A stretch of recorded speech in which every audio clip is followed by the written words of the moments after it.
Kasaragod Kundamkuzhi government higher secondary സ്കൂളിൽ 10ാം class വിദ്യാർത്ഥിക്ക് മർദ്ദനമേറ്റ സംഭവത്തിൽ വിദ്യാഭ്യാസ മന്ത്രി വി ശിവൻകുട്ടി റിപ്പോർട്ട് തേടി. വിദ്യാഭ്യാസ ഉപഡയറക്ടർ ടി വി മധുസൂദനോട് ഉടൻ റിപ്പോർട്ട് നൽകാനാണ് നിർദ്ദേശം. സംസ്ഥാന ബാലാവകാശ കമ്മീഷനും ഹെഡ്മാസ്റ്റർ എം അശോകനുമെതിരെ കേസെടുത്തിരുന്നു. കുട്ടിയുടെ കർണപുടം അടിച്ചു തകർത്ത അധ്യാപകന്റെ രാജി ആവശ്യപ്പെട്ട് സ്കൂളിലേക്ക് വിദ്യാർത്ഥി യുവജന സംഘടനകൾ പ്രതിഷേധ മാർച്ച് നടത്തി. ഈ മാസം 11-നാണ് പരാതികൾക്ക് അടിസ്ഥാനമായ പ്രശ്നം സ്കൂളിൽ നടക്കുന്നത്.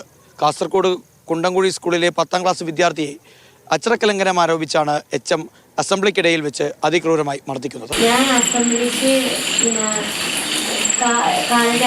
കാലോട് ചറിഞ്ഞ് നിൽക്കുന്നുണ്ടായിരുന്നു. അപ്പോൾ മാഷനെ അടുത്തേക്ക് വെച്ചിട്ട് ഷോൾഡർ പിടിച്ച് വലിച്ചിട്ട് റൈറ്റ് സൈഡിൽ തന്നെ കവിളിട്ട് കല്ല് മർദ്ദനമേറ്റ ദിവസങ്ങൾക്കകം കുട്ടിക്ക് ആരോഗ്യ പ്രശ്നങ്ങളുണ്ടായി. പിന്നീട് നടത്തിയ വിദഗ്ധ പരിശോധനയിലാണ് കർണപുടത്തിൽ അതീവ ഗുരുതരമായ പ്രശ്നങ്ങളുണ്ട് എന്ന് മനസ്സിലാക്കുന്നത്.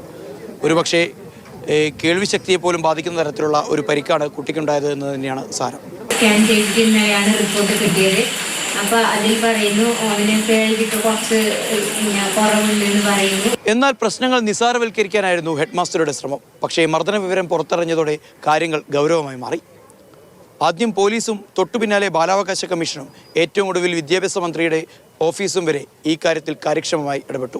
കുട്ടിയുടെ കർണപുടം തകർന്നു എന്നൊക്കെയാണ് പറഞ്ഞത്. ഇതുവരെ പരാതി ഒന്നും കൊടുത്തിട്ടില്ല. ഞാൻ വിദ്യാഭ്യാസ ഡെപ്യൂട്ടി ഡയറക്ടറുമായി ഫോണിൽ രാവിലെ സംസാരിച്ചു. മർദ്ദന വിവരം പുറംലോകമറിഞ്ഞതോടെ പ്രതിഷേധങ്ങളും ശക്തിപ്പെട്ടു. എന്നാൽ പ്രതിഷേധങ്ങളെ ഭയന്ന് അവധിയിൽ പോകാനായിരുന്നു ഹെഡ്മാസ്റ്ററുടെ നീക്കം. ഹെഡ്മാസ്റ്റർക്കെതിരെ കടുത്ത രീതിയിലുള്ള അച്ചടക്ക നടപടി വേണമെന്ന് തന്നെയാണ് പ്രതിഷേധക്കാരുടെയും നാട്ടുകാരുടെയും രക്ഷിതാക്കളുടെയും ആവശ്യം. കുണ്ടംകുഴിയിൽ നിന്നും സാരംഗ് സുരേഷ്, മാതൃഭൂമി ന്യൂസ്.